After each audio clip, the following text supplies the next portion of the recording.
Voici que Jésus emmène ses disciples dans un lieu tranquille, parce qu'il a besoin d'avoir une conversation avec eux.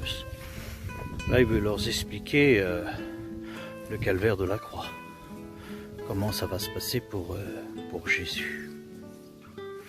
Et là, les disciples l'écoutent attentivement. C'est vrai qu'ils ne comprennent pas. Ils ne comprennent pas cette souffrance qu'il va y avoir. Ils ne comprennent pas pourquoi Jésus va aller jusqu'à ce sacrifice de sa vie. Et là, on voit qu'il y a un disciple qui est Pierre. Et Pierre n'est pas d'accord du tout. D'ailleurs, il faut que Jésus ait une conversation avec lui pour lui faire comprendre. C'est vrai que Pierre, c'est quelqu'un qui est proche de Jésus. On voit dans plusieurs récits, Pierre, Jacques et Jean, ce sont des disciples qui sont très très proches de lui.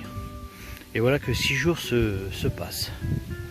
Et là, Jésus décide de faire voir sa gloire à Pierre, à Jacques et à Jean.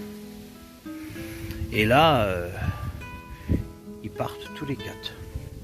Ils partent en direction d'une montagne qui s'appelle le mont Tabor. C'est à 588 mètres d'altitude. C'est plus connu pour la montagne de Transfiguration. Et voilà qu'ils escaladent cette montagne.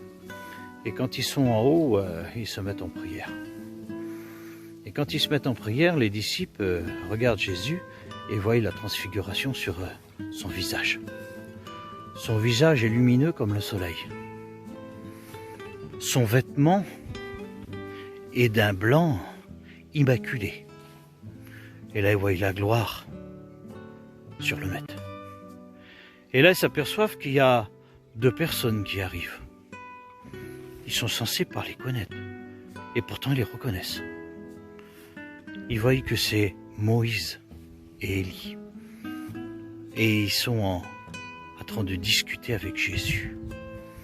Et là, ils n'en croient pas leurs yeux de ce qu'ils sont en train de voir. Une présence essureuse qui est telle, cette puissance qui les envahit, cet amour qui les envahit. Et là, on voit que l'apôtre Pierre, au lieu de rester la bouche fermée, simplement contempler, il va vers Jésus. Et là, il lui dit, je vais monter des tentes. Je vais en monter 3. Une pour toi, Jésus. Une pour Élie et une pour Moïse.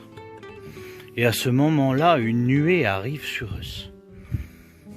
Cette nuée est telle que les disciples ne peuvent pas résister par cette force. Ils se jettent à plein ventre, face contre terre. Et là, il y a une voix qui resplendit. Et cette voix leur dit, « Voici mon fils en qui j'ai mis toute mon affection. Écoutez-le. » Et là, Jésus vient vers eux et dit, « Ne craignez pas, relevez-vous. » Et là, on s'aperçoit que Pierre, Jacques et Jean, quand ils se relèvent, Jésus est de nouveau seul. Ils n'en croient pas leurs yeux de ce qu'ils ont vu. Ils ont vu la gloire du Père et du Fils. Quelle grandeur! Il leur faut un temps pour réaliser tout ce qu'ils ont vu.